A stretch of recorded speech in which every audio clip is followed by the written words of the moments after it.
আজ সকাল সকাল একেবারে গোপলাকে সাথে নিয়ে তোমাদের কাছে আসলাম। ব্রেকফাস্ট করতে করতেই হাজির তোমাদের সামনে। সকালে ঘুম থেকে উঠতেই ওর নাকি এত খিদে পেয়ে যায়, একটু ফ্রেশ হই ওর বিস্কুট হাতে চাই। মা অন্য কিছু দিয়ে ট্রাই করে দেখেছিল, কিন্তু ওর বিস্কিটই লাগবে।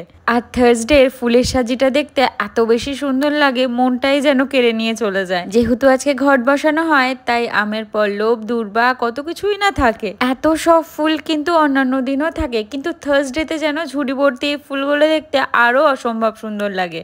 Hi friends, good morning everyone. Welcome back to my channel Fusion of Love থেকে আমি রায়া। আশা করি তোমরা সবাই ভালো আছো। তোমাদের ভালোবাসা, আশীর্বাদ আর ভগবানের আশীর্বাদ মাথায় নিয়ে আমি বিন্দাস আছি। এখন প্রায় অলমোস্ট 11:30 মতন বাজে। সকালে আমার যা করণীয়, জল খাওয়া, ড্রাই ফ্রুটস খাওয়া সমস্ত কমপ্লিট, ফ্রেশ হওয়া তো অবভিয়াসলি কমপ্লিট। আজকে ভাবলাম একটু যাই, গিয়ে আম পড়েছি নাকি আমি দেখে আসি। প্রত্যেক দিন মা বাবা দুজনে মিলে যায়, আমার তো যাওয়া হয় না। তবে আজকে ভাবলাম আমি যাই। আর বাইরে যে প্রকারের রোদ, বাইরে বেরোতে তো আমি একদম চাই না, কিন্তু ভাবলাম চলো তোমাদের একটু সাথে নিয়ে ঘুরিয়ে নিয়ে দেখিয়ে আসি যে আম সত্যি সত্যিই পড়েছে কিনা। কারণ প্রত্যেক দিন তো তোমাদের কুড়ানো আমি দেখাই, আম যে পড়েছে সেটা তো আর দেখানো হয় না। আর আমি টুক করে কুড়িয়েও নিয়ে আসতে পারি না। একদিন নিয়ে এসেছিলাম না, মা বলেছিল, তারপর আর যাওয়া হয়নি। চলো একটু ঘুরেও আসি, দেখেও আসি আম পড়েছে নাকি। পড়েনি তো একদমই পাক্কা, কিন্তু তাও একটু ঘুরে আসি। আম পড়বে কি, কাঠবিড়ালি এই সেই খেয়ে একদম উদ্ধার করে দেয়, আর আম পড়ার কোনো চক্কর আছে? এই দেখো কত আম, এই না পড়েছে। এই যে তোমাদের দেখাতে পারলাম। যা গাছ আমাকে নিরাশ করেনি, এটাই অনেক। এই দেখো একটা এত বড় আমকে খেয়ে একদম ফোকলা করে ফেলেছে। এইটা এখানেই দেখো, এই যে এই দেখো একটা আম, সব এই আমগুলো খেয়ে একদম ফোকলা করে। এখানে তো কত আমই আছে, কিন্তু টানটানা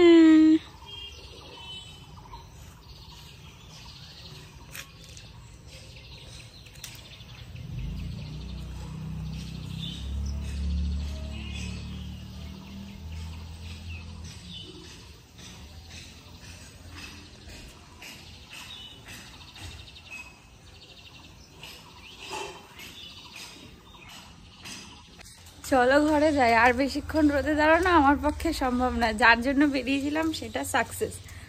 আর রোদটা দেখো, সূর্য মামা আজকে আলাদাই লেভেলে চলছে একদম। চলো চলো মাকে গিয়ে দেখায়। মা, মা, ও মা, মা, ও মা পুজো দিতে গেছে, চলো মাকে দেখিয়ে নিয়ে আসি। মা, এই দেখো আমি ওই প্রত্যেকদিন তোমরা আম কুড়াও বলে আমি আজকে আম কুড়াতে গেছি, গিয়ে দেখি একটা আম এরম পড়ে রয়েছে।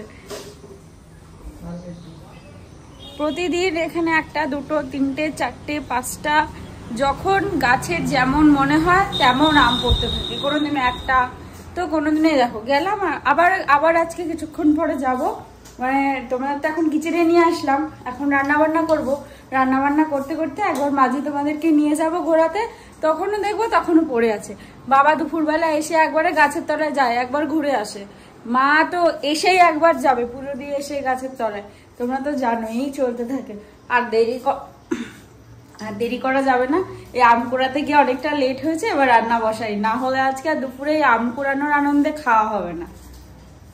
এখন প্রায় অলমোস্ট 11:30 মতন বাজে। আর প্রত্যেক দিন তো স্নান টান সেরে আমি শিবের মাথায় জল ঢালি, তাই মা ঘটিতে জল রেডি করে, ফুলের সাজিতে ফুল রেডি করে, সমস্ত কিছু পরিপাটি করে সাজিয়ে গুছিয়ে গেছে ওপরে পুজো দিতে। এদিকে গোপলা স্নানের জলটা আজকে মা না ফেলেই চলে গেছে, এখানেই রয়ে গেছে। আর ওই যে ফুলগুলো পাশে দেখতে পাচ্ছ, এই ফুলগুলো দিয়ে মা আজকে তেল বানাবে। মা যখন সকালে ফুল তুলতে যায় তখনই ফুল নিয়ে এসে আলাদা করে সরিয়ে রেখে দিয়েছে। আর ওইদিকে আমাদের গোপলার যে পুরোনো জামা প্যান্ট সেগুলো পরে আছে। ওইটুকুনি পুচকে জামা প্যান্ট দেখো, এগুলো মা ধুয়ে বাইরে মেলে না, কখন হাওয়া দিয়ে ফুরুত করে উড়িয়ে নিয়ে চলে যাবে, আর খুঁজেও পাবো না। মা উপরে পুজো দিতে যাওয়ার আগেই বজরংবলী আর গীতাকে ফুল দান করে তারপরেই যায়।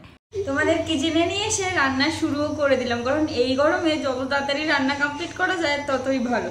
আর এই আমের চক্করে অলরেডি অনেকটা লেট, এখন 12টা বাজে, আমি নাকি এখন রান্না বসিয়েছি। ভাবো রান্না কখন কমপ্লিট হবে আর কখন খাবো। আর আজকে তো বৃহস্পতিবার, ছেড়ে দাও, আজকে তো থার্সডে। তো আজকে আমাদের বাড়ি ডিম হয়, তোমরা তো সেটা জানোই, কারণ আমাদের বাড়ি কোন দিন কোন মেনু হয় সেটা তোমরা জেনেই গেছো। স্যাটারডেতে নিরামিষ, মানডেতে নিরামিষ, আর থার্সডেতে ডিম, এটা তো থাকে। তারপরে বাকি দিনগুলোতে ওই বাবা যেমন মাছ আনে সেই রকম হিসাবে রান্না হয়। আর আজকে আমার মা ডিমগুলোকে সিদ্ধ করতে গিয়ে ফাটিয়ে ফুটিয়ে একাকার কাণ্ড করে ফেলেছে। আমরা তো সকালে রাত্রে রান্নাটা একবারেই ছেড়ে রাখি, সেটা তো জানোই, সেই হিসাবেই মা আজকে সব করেছে। তবে আজকে না মার ওই অমলেটের ঝামেলাটা রাখিনি, দেখলাম সব কটাই ডিম সিদ্ধ করে রেখে গেছে। মানে সকালেও সিদ্ধ খেতে হবে না, তো সিদ্ধ খেতে হবে, অপশন নেই, কারণ ডিম তো আর নষ্ট করতে পারবো না। এখান থেকে একটা ডিম নিজে খেয়ে নিলেও পারে, কারণ যেহেতু থার্সডেতে আমরা ডিম খাই, সেই জন্য আমি আর মা কেউই আর থার্সডেতে আলাদা করে ডিম খাই না।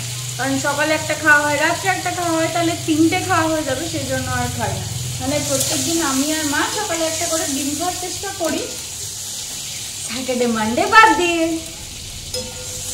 চলো তোমাদেরকে আমার মায়ের একটা ইন্টারেস্টিং জিনিস দেখাই। রান্নার মতন হতে থাক, আমি ওইটাই জাস্টই দেখলাম, তাই ভাবলাম তোমাদেরও একটু ঘুরিয়ে নিয়ে আসি। চলো, এই দেখো, এখানে তো কিছু আছেই, চলো ক্রমশ প্রকাশ্য বাকিটা। এই যে এখানে তো কিছু আছেই, এটাও আমি ছেড়েই দিলাম। এরপরেই তো আসবে যে মেইন ব্যাপারটা। এই দেখো, আমাদের ফ্রিজে খাওয়ার রাখার জায়গা নেই, আর আমি পরিপূর্ণ হয়ে গেছে। এরপর ফ্রিজ থেকে সমস্ত জিনিসপত্র নামিয়ে শুধু আমি রাখতে হবে। দেখো কি অবস্থা দেখেছো। এরপর মানে এই তাকটা ডেগিটা সমস্ত কিছু আমিই পরিপূর্ণ হয়ে যাবে, আর আমরা খাওয়ারটা আর রাখতে পারবো না, এরকমই সিচুয়েশন হতে চলেছে। এই আমগুলো কিন্তু কোনোটাই পাড়া আম না, এই আমগুলো প্রত্যেকটাই গাছ থেকে সকাল দুপুর রাত্রি টুকটুক করে যে পড়ে সেই কুড়ানো আম। পাড়া আম তো ছেড়েই দাও, যদি পাড়তে হয় তাহলে তো। এদিকে চলছে ডিমের মশলা কষানোর পালা। আমি অল্প অল্প করে জল দিয়ে একটু মশলাটাকে বেশিক্ষণ কষিয়ে নিই। প্রতিদিনের রান্নাঘরে যে মশলাপাতি ব্যবহার হয় সেটাই দিয়েছি, আলাদা করে কিছুই দিইনি। শুধু মা আজকে একটু চিলি চিকেনের মতন করে ক্যাপসিকাম আর পেঁয়াজটা কেটে রেখে গেছিল।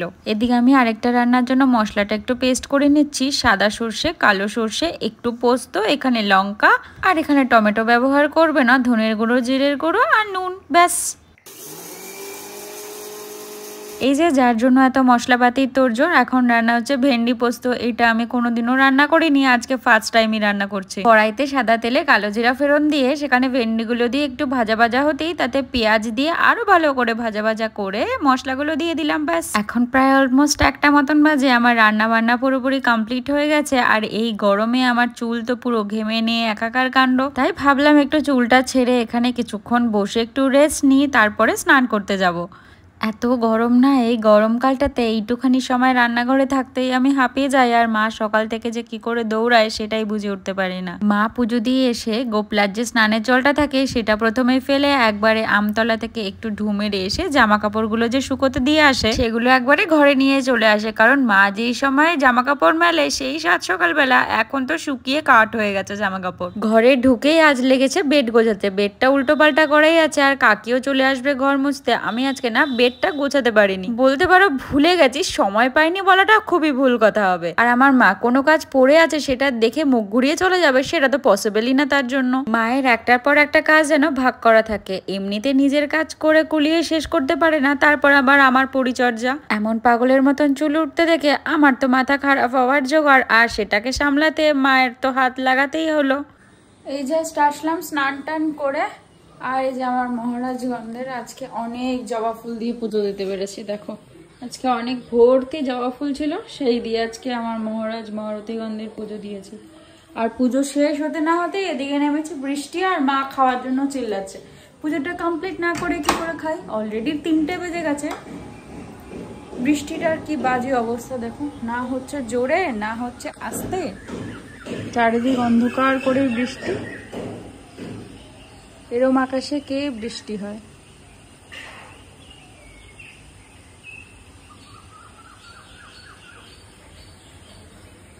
জানি না বুঝতে পারছো কিনা তোমরা বৃষ্টির কোনো কিছু ছিটাফোঁটা। আমাদের ওই পাশ থেকে বৃষ্টির আওয়াজটা না অতটা জোরে পাওয়া যায় না যতটা জোরে এই পাশটাতে পাওয়া যায়, কারণ টিনের শেডটা আছে তো, ওর ওপরে টুপটাপ বৃষ্টিটা পড়ে আর আওয়াজটা এত মারাত্মক জোরে হয়। এমনিও ওর বৃষ্টির ঝাপটাটা অনেকটাই জোরে। তবে জানো তো, এই সময় বৃষ্টিটা আসলে আমার ভারী কষ্ট লাগে। এই যা স্নান করে উঠলাম, কতদিন ধরে ভাবছি একটু বৃষ্টিতে ভিজবো, এত বাজে সময় বৃষ্টিটা আসে, ঠিক স্নানটা শেষ হবে তারপরেই আসবে, একটু আগে আসলেই আমি ভিজতে পারি। সেই কতদিন ধরে বৃষ্টিতে ভিজবো বলে একটু অপেক্ষায় বসে আছি চাতক পাখির মতন। এই বৃষ্টি আমাকে আর সেই সুযোগটা করে দিচ্ছেই না। এই রাউটারটা জাস্ট ঠিক করতে আসলো, এখন 5টা বাজে, আমি একটু শুয়েছিলাম কিন্তু শুতে আর পারলাম না, জাস্ট রাউটারটা ঠিক করে দিয়ে গেল। অ্যাকচুয়ালি আমার 5G কানেকশন, সেটা 5Gতে এতদিন চলছিল না, 2.4-এ চলছিল। তো তার জন্য প্রবলেম হচ্ছিল কি, রেডিয়াসটা খুব বেশি পাওয়া যাচ্ছিল না, প্রবলেম হচ্ছিল। তো সেটা ঠিকঠাকভাবে কনভার্ট করে দিয়ে গেল, মানে লোক এসে, একদম কোম্পানির লোক এসে। আর আমার রাউটারটাকে একটু চেঞ্জ করতে বললো। আমার রাউটারটা তো এইখানটা আছে, সবসময়ের জন্য এইখানটাতেই থাকে, এই যে এই পোর্শনটাতে থাকে, তোমরা জানোই। সেটাকে এখন চেঞ্জ করে বললো ঠিক এই পজিশনে রাউটারটা লাগাতে। আমি বললাম যে এইখানটাতে উঠিয়ে দিলে কি হবে, বলছে না, এই জায়গাটাতে তুমি লাগানোর চেষ্টা করো, তাহলে ঠিকঠাক হবে। তো বললো রাউটারের পেছনে দুটো নক করা আছে, তো এখানে নক করে লাগিয়ে নিতে। তো এটা as soon as possible change করবো বলছে। তুমি ওটাকে চেঞ্জ করে দেখো যে অটোমেটিক্যালি তোমার রাউটারের যে স্পিড বলো বা যা কিছু বলো সেটা অনেকটা এনহ্যান্স হয়ে যাবে। তা বললাম ঠিক আছে, চলো, কোনো প্রবলেম নেই, করতে তো সমস্যা নেই, করে নিলেই হয়। কারণ যেহেতু আমার সমস্ত কিছু এইটার উপরে ডিপেন্ড করে, তোমাদের সামনে আসা, তোমাদেরকে প্রেজেন্ট করা, তোমাদের সামনে সমস্ত কিছু কে শেয়ার করা, এই রাউটার না থাকলে আমার পক্ষে খুব প্রবলেম, মানে ফোনের নেটে এগুলো করা আমার পক্ষে পসিবল না। তাই জন্য এটা অ্যাজ সুন অ্যাজ পসিবল করতে হবে। এখন যাই, একটুখানি বিছানা তো ডাকছে, একটু শুই, দেন উঠে আবার কাজ করতে বসবো। তারপরে রাত্রে আপডেট দিতে বলেছে। এখন যতদূর আমি চেক করে দেখলাম সব ঠিকঠাকই আছে, তারপর রাতে আপডেট দেবো যে কতদূর কি আরও প্রবলেম হচ্ছে না হচ্ছে। বললো ঠিক হলেও জানিয়ে দিতে, আর ঠিক না হলেও জানিয়ে দিতে। অবভিয়াসলি একটা রেসপন্সিবিলিটির মধ্যে পড়ে ওনারও, যেহেতু উনি এসে ঠিক করে দিয়ে গেল। তো চলো যাই বিছানায়। কারেন্ট নেই, তুই কি করছিস? টপি, টপি আয়, টপি আয়, আয়, কি করছিস? কারেন্ট নেই। ও যেই শুনেছে ওই দেখো চলে এসছে আর একটা শয়তান। কি রে, কারেন্ট নেই, তুই কি করছিস এখানে? ও সারাক্ষণ এখানে আমাকে পাহারা দেবে। মাম্মার কথাটা ও রেখেছে, মাম্মা হয়েই আমার কাছে এসেছে মনে হয়, সারাক্ষণ এখানে পাহারা দেবে আমাকে বসে বসে। কিরে, কিরে, আর এইখানটাতেই বসবে, আর না হলে ওই জায়গাটাতে বসবে। কিরে টুপসা, ও টুপসা, টপি, টপি। এখন রাত প্রায় অলমোস্ট 11:15 মতন বাজে, আর এখন আমরা খাওয়া দাওয়া না করে, কিছু না করে বাইরে হাঁটাহাঁটি করছি, কারণ আমাদের এখানে কারেন্ট নেই। কালকে রাত্রে থেকেই প্রবলেম হচ্ছে, একটা সাইডের লাইট লো ভোল্টেজ হচ্ছে তো আরেকটা সাইডের লাইট দিচ্ছে, আবার আরেকটা সাইডের লাইট লো ভোল্টেজ হচ্ছে তো আরেকটা সাইডের লাইট দিচ্ছে। আমি তো একটু লেট নাইট জাগি, কালকে 3টে অবধি প্রায় এই সিচুয়েশনই চললো, মানে প্রায় গোটা 1 ঘন্টা ধরে এই প্রবলেম চললো। আজকে আবার 9টার থেকে এই প্রবলেম শুরু হয়েছে, তো এই চলছে। এখন একটা সাইড বন্ধ হচ্ছে তো একটা সাইড হচ্ছে, আবার একটা সাইড খুলছে তো একটা সাইড বন্ধ হচ্ছে। এখন চারিদিকে লাইট বন্ধ করে দিয়েছে, ঘরে আমরা ফ্যান ট্যান বন্ধ করে রয়েছি, একটা লাইট জ্বালিয়ে, কারণ ইনভার্টারটাকে তো সাপোর্ট দিতে হবে। আর লো ভোল্টেজ হলে ইনভার্টারও সাপোর্ট করে না ঠিকঠাকভাবে, তাও কারেন্ট আসলে যদি একটা সাইডের কারেন্টও বন্ধ করে, অ্যাটলিস্ট কিছুক্ষণের জন্য হলেও ইনভার্টারটা পাবো। আর আমাদের ইনভার্টারটা তো এখন একটু লোতে যাচ্ছে, যখন খারাপ হয়েছিল তোমাদের বলেছিলাম, ওনারা বলেছে এই 1-1.5 বছর মতন মোটামুটি সাপোর্ট যাবে, কিন্তু একটু তো ওর কি বলবো এনার্জিটা কমে গেছে, তাই জন্য আমরা একটুখানি বুঝে শুনে চালাচ্ছি, আর কতই বা সাপোর্ট দেবে। তাই জন্য পুরোপুরি বন্ধ করে এখন রাস্তায় ঘোরাঘুরি করছি, রাস্তা নয় বাড়ির লনে। এমনি সময় তো আর বেরোতে পারি না, কারেন্ট আজকে বন্ধ হয় একদম টেনে হিচড়ে বাইরে বের করে নিয়ে এসছে। গরম কি করা যাবে, একটু হাঁটাহাঁটি করছি। বাবা ভেতরে খেতে বসেছে, মা রুটি টুটি কমপ্লিট করলে আমিও যাব খেতে, কারণ এমনি দরজা জানলা খুলে যদি বসে থাকি মোটামুটি হাওয়া লাগছে একটা হালকা, কিন্তু মশার উৎপাত তো থাকতেই দেবে না, কিছু করার নেই। আর এমনি হাঁটাহাঁটি তো হয় না, তাই ভাবলাম এই অন্ধকারে যদি একটু হাঁটাহাঁটি করে, চারিদিকে দেখার কেউ নেই, ভূত প্রেত ছাড়া আমাকে সাথে আর সঙ্গ দেওয়ার মতো কেউ নেই, কারণ মা মায়ের কাজ করছে আর বাবার খাওয়া দাওয়া করছে।